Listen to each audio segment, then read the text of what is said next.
March 2, 1943. The Bismarck Sea, north of Papua New Guinea. The water stretched dark and endless beneath a sky choked with cloud. At 07:20 hours, the convoy crawled forward. 8 Japanese transport ships flanked by 8 destroyers, their hulls heavy with soldiers, ammunition, and rice. Below decks, men of the Imperial Japanese Army's 51st Division sat shoulder to shoulder in the sweltering holds, their rifles stacked between their knees. The air smelled of salt, sweat, and engine oil. They had been told they were heading to Lae, a garrison town on New Guinea's northeastern coast, where Japanese forces clung to the jungle like moss to stone. They had been told the voyage would take 2 days. They had been told the Americans would not find them. The soldiers were young, most of them, farm boys from Kyushu, clerks from Osaka, fishermen from coastal villages who had grown up with the sea but had never seen it turn against them like this.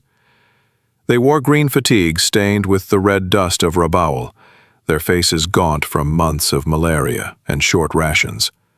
Some slept sitting up. Others stared at nothing, their thoughts drifting toward home, toward the rice paddies and paper lanterns of a Japan that already felt like a dream. They did not know that above them, hidden in the clouds, American and Australian bomber crews were circling like hawks.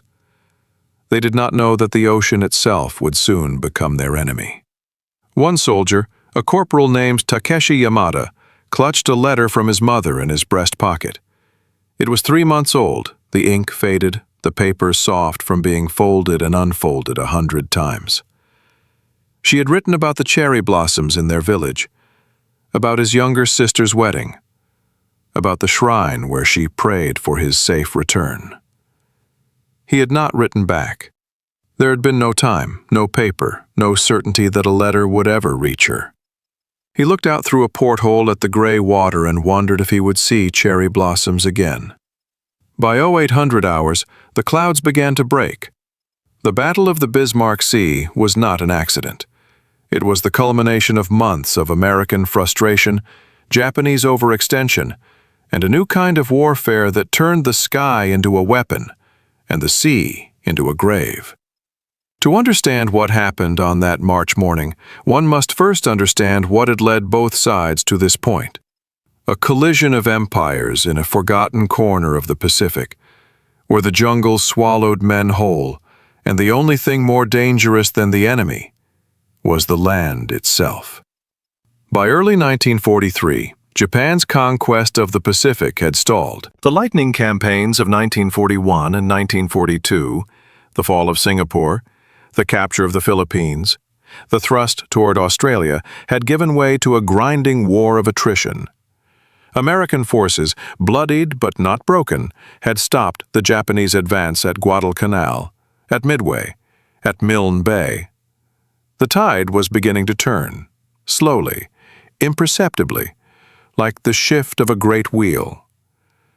The Japanese High Command knew this. They could feel it in the lengthening supply lines, in the rising casualty lists, in the hollow eyes of soldiers returning from the front. New Guinea, that malarial nightmare of a landmass, had become a bleeding ulcer that neither side could afford to lose. General Douglas MacArthur, Supreme Commander of Allied forces in the Southwest Pacific, had made New Guinea the centerpiece of his campaign.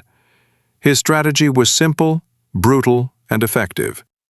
Cut off Japanese supply lines, isolate their garrisons, and let disease and starvation finish what bombs and bullets could not. The Japanese garrison at Lae, perched on the northern coast, was starving. Its soldiers ate grass, boiled leather, scraped mold off rice sacks and called it soup. Tokyo could not allow Lae to fall. The loss of New Guinea would open the door to the Philippines, to Borneo, to the home islands themselves. And so, in late February 1943, the Japanese Imperial General Headquarters authorized Operation 81. A convoy of 8 transport ships carrying 6,900 soldiers of the 51st Division from Rabaul to Lae. It would be the largest Japanese troop movement in the theater since the invasion of the Philippines. The Americans were waiting. Allied intelligence had broken Japanese naval codes months earlier. They knew the convoy was coming. They knew its route, its speed, its destination. General George Kenney, commander of the 5th Air Force, had been preparing for this moment. His bomber crews had trained relentlessly in a new tactic, skip bombing, a technique where aircraft flew at masthead height and bounced bombs across the water like stones, detonating them against the hulls of ships. It was dangerous, audacious, and devastatingly effective. Kenney had assembled a strike force of B-17 Flying Fortresses, B-25 Mitchell bombers, and Australian Beaufighters. He had assembled a weapon designed not just to sink ships, but to annihilate them. The Japanese sailors and soldiers aboard the convoy had been promised air cover. They had been promised fighter escorts from Rabaul, promised that the journey would be safe, that the Americans were too far away, too overstretched, too weak to mount a serious attack. They had been promised many things. Promises, it turned out, could not stop bombs. March 2nd dawned gray and ominous. The convoy had made good time through the night, but by morning the clouds that had hidden them began to thin. At 09:15 hours, the first American reconnaissance planes appeared, tiny specks against the overcast sky, too high to be shot at, too fast to be chased. The Japanese destroyer captains watched them through binoculars and felt the first cold prickle of unease. The soldiers below decks did not see them. They sat in the dim holds cleaning rifles, writing letters, playing cards with worn decks that smelled of mildew. Some prayed. Most simply waited. They had been told that Americans were soft, that they lacked the warrior spirit, that they would crumble under the weight of Yamato Damashii, the soul of Japan. They had been told that American soldiers were factory workers and farm boys who knew nothing of discipline, nothing of sacrifice, nothing of Bushido. They had been told that the war would be over by spring, that Tokyo would dictate terms, that the emperor's divine will would prevail. These were the stories they had carried with them across the Pacific, stories that sustained them through malaria and dysentery and the endless green hell of the jungle. Stories that were about to be burned away in fire and oil and screaming metal. At 1,000 hours, the ocean lit up. The bombers came in waves, low and fast, their engines a roar that drowned out the crash of the surf and the shouts of the gunners. B-17 struck first, dropping bombs from altitude, great black shapes tumbling through the air, trailing smoke. The explosions walked across the convoy like the footsteps of a giant. A transport ship, the Kyokusei Maru, took a direct hit amidships. The blast tore through the hold where soldiers sat packed like sardines. Men were vaporized, shredded, flung into the air like rag dolls. The ship listed, her back broken, and began to sink bow first. Soldiers poured onto the deck, their uniforms on fire, their faces blackened with soot. Some jumped into the water. Most went down with the ship. Then came the skip bombers. The B-25 Mitchells roared in at masthead height, 50 feet above the waves, their forward guns blazing. They had been modified for this. Extra machine guns mounted in the nose, firing in unison, raking the decks of the transports with 50 caliber rounds. Men fell in windows, their bodies torn apart before they could raise their rifles. The bombers released their payloads at point-blank range, 500-pound bombs that skipped across the water like flat stones, smashing into the hulls of the ships and detonating inside them. The effect was catastrophic. Ships split open like rotten fruit. Boilers exploded. Fuel tanks ignited. The sea caught fire. Corporal Yamada was on deck when the first bomb hit. He had gone up for air, driven by the stifling heat below, and stood near the railing watching the gray horizon. The explosion threw him to the deck. His ears rang, his vision blurred. He tasted blood. Around him, men were screaming, burning, dying. A B-25 flashed overhead, so close he could see the pilot's face, a pale blur behind the cockpit glass, young, focused, intent. The bomber's guns chewed through the deck plating. Yamada pressed himself flat, his hands over his head, and prayed to gods he had stopped believing in. The attack lasted 3 days. 3 days of relentless bombing, strafing, slaughter. The Japanese destroyers fought back with everything they had, anti-aircraft guns, machine guns, even rifle fire. But it was like trying to stop a hurricane with a paper fan. The American bombers came in shifts, rearming and refueling at forward bases in New Guinea, then returning to the killing ground. Japanese fighter cover, promised and hoped for, never materialized. The Zeros from Rabaul were too far away, too few, too late. The convoy was alone. By the evening of March 4th, all 8 transports and 4 destroyers had been sunk. The remaining 4 destroyers fled back to Rabaul, their decks crowded with survivors.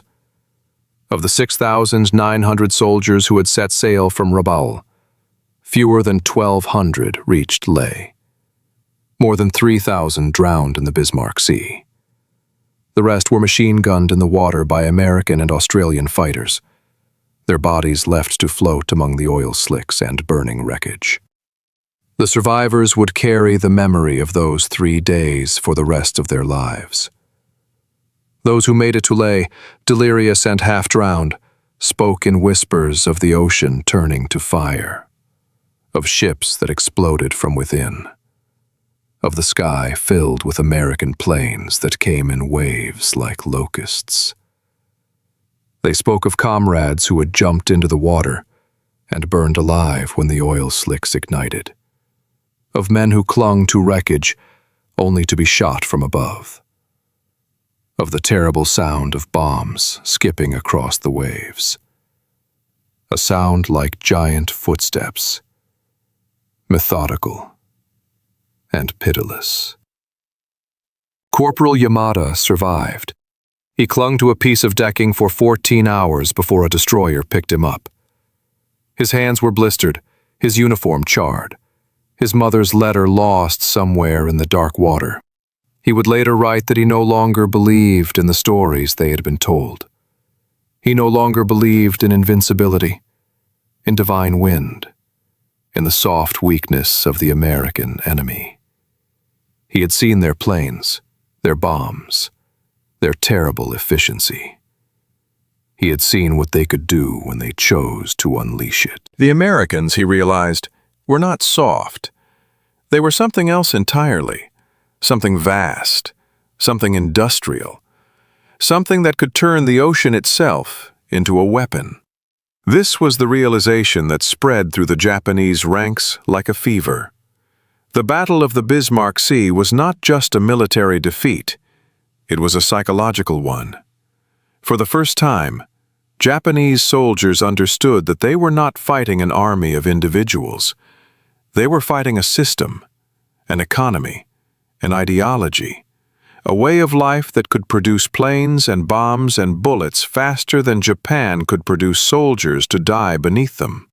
The Americans did not fight with swords and honor. They fought with steel and mathematics and the cold logic of industrial war. In the holds of those sinking ships, amid the screams and the flames, Japanese soldiers had expected to find enemy soldiers waiting for them, men they could shoot, bayonet, overpower with courage and spirit. Instead, they found bombs. They found fire. They found an ocean that burned. There was no one to fight, no enemy to face, no glorious death in close combat. There was only the impersonal annihilation of modern war, delivered from the sky by men they would never see. The symbol that haunted them was not a weapon, but a sound, the drone of engines. Day and night, in the jungles of New Guinea, Japanese soldiers listened for that sound. It came at dawn, at dusk, at midnight.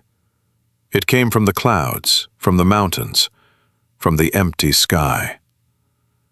It was the sound of B-17s, B-25s, P-38 Lightnings. It was the sound of American abundance made audible. Every time they heard it, they knew what it meant. Somewhere, men were dying.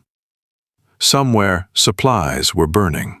Somewhere, the American machine was grinding forward.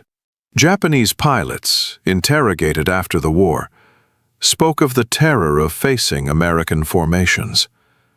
They spoke of the sheer number of planes, hundreds of them, filling the sky like a silver cloud. They spoke of American gunners who fired with mechanical precision, of bombers that kept coming even after being hit, of the overwhelming sense that no matter how many planes they shot down, there would always be more. One pilot, Lieutenant Saburo Sakai, wrote in his memoir, "We fought with courage and skill. They fought with steel and numbers. In the end, numbers won." The historical record bears this out. In 1943, the United States produced 85,000 aircraft.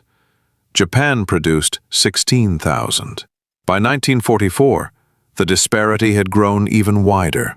American factories, untouched by bombing, churned out planes, tanks, ships, and ammunition at a rate that defied comprehension. Japanese factories, starved of oil and raw materials, struggled to keep pace. The Battle of the Bismarck Sea was a microcosm of this larger truth. It was not won by better soldiers or braver pilots. It was won by logistics, by intelligence, by the ability to bring overwhelming force to bear at the decisive moment. General Kenny, in his post-battle report, was blunt. "We caught them with their pants down and gave them a hell of a beating." The casualty figures supported his assessment. American losses, 5 aircraft, 13 airmen. Japanese losses, 12 ships, over 3,000 soldiers, 400 sailors. It was not a battle. It was a massacre, and it set the template for the rest of the Pacific War. American air power, used ruthlessly and efficiently, would cut Japanese supply lines, isolate Japanese garrisons, and turn the vast ocean into a graveyard. In Tokyo, the news was suppressed. The Japanese public was not told that an entire convoy had been annihilated, that thousands of soldiers had drowned in the Bismarck Sea. They were told only that a transport operation encountered difficulties. The soldiers who survived were ordered not to speak of what they had seen, but the truth could not be hidden forever.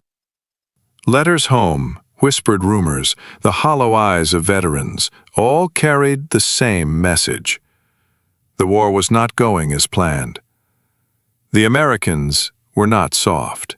The ocean was not safe. For the American and Australian air crews, the Battle of the Bismarck Sea was a triumph. They had proven that air power alone could destroy a naval convoy, that bombers could do the work of battleships. They had proven that the Pacific War could be won not through island hopping and bloody amphibious assaults, but through the systematic destruction of Japanese logistics. The victory boosted morale, validated Kenny's tactics, and gave MacArthur the breathing room he needed to plan his next offensive.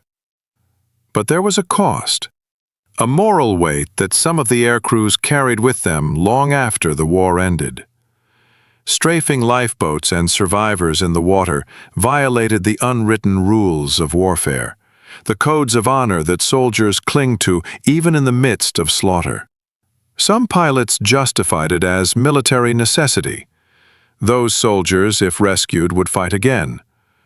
Others refused to participate, turning away when ordered to strafe the helpless men clinging to wreckage. The official record is silent on this point. The after-action reports speak only of enemy combatants neutralized. But the photographs taken by reconnaissance planes tell a different story. Black and white images of oil-slicked water dotted with bodies, of men floating face down among the debris of their ships. War, in the end, is not a story of heroes and villains. It is a story of choices made under impossible circumstances, of lines crossed and never uncrossed, of young men sent to kill and die for causes they only half understood. The soldiers of the 51st Division did not choose to invade New Guinea. The air crews of the 5th Air Force did not choose to strafe survivors. They were instruments of larger forces, nations, ideologies, histories that stretched back centuries and forward into an uncertain future. The ocean remembers. Long after the last survivor had died, long after the wreckage had rusted and sunk into the abyss, the Bismarck Sea remained. Local fishermen, for decades afterward, reported finding debris, canteens, rifles, helmets, washed up on the shores of New Guinea. They found bones, too, bleached white by sun and salt, the remains of men who had drowned far from home. The sea had swallowed them, but it had not forgotten. There is a monument now, on the coast of Papua New Guinea, near the town of Leh. It is simple, a stone marker, a plaque with names, a few faded photographs. Japanese tourists visit sometimes, elderly men and women who come to pay their respects to fathers and uncles and brothers who never came home. They leave flowers, incense, small offerings. They stand in silence and listen to the crash of the waves and wonder what their loved ones thought in those final moments, when the ocean lit up with fire and the sky rained death. The Battle of the Bismarck Sea was not the largest battle of the Pacific War, nor the bloodiest, but it was, in many ways, the most revealing. It showed what modern war had become: industrial, impersonal, overwhelming. It showed what America could do when it chose to bring its full weight to bear. And it showed, to those Japanese soldiers who survived, that the war they had been told would be glorious was, in fact, a catastrophe from which there would be no escape. Corporal Yamada survived the war. He returned to his village in 1946, gaunt and silent, a ghost of the boy who had left. His mother wept when she saw him. His sister served him tea. He did not speak of the Bismarck Sea, not then, not ever. But at night he would wake in a cold sweat, his ears filled with the drone of engines, his eyes seeing the flash of bombs skipping across the water. He would lie awake until dawn, listening to the sound of his own breathing, grateful and guilty in equal measure. In his final years, suffering from cancer, he wrote a short memoir. In it, he described the convoy, the attack, the burning sea. He described the moment he realized that the war was lost, that everything they had been told was a lie. He wrote, "We thought we were fighting soldiers. We were fighting a nation. We thought we could win with courage. They won with steel. The ocean lit up with fire, and we understood, too late, what we were truly facing." The lesson of the Bismarck Sea is this: ideology cannot stop bombs. Courage cannot sink factories. Spirit, no matter how fierce, cannot overcome the cold arithmetic of industrial war. The soldiers of the 51st Division learned this in the worst way possible, by drowning in a sea of fire. Victims not of enemy cruelty, but of enemy efficiency.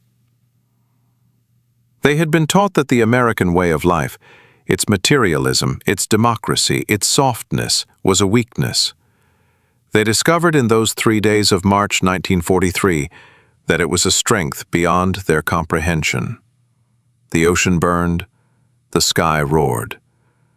And in the end, all the courage in the world could not save them.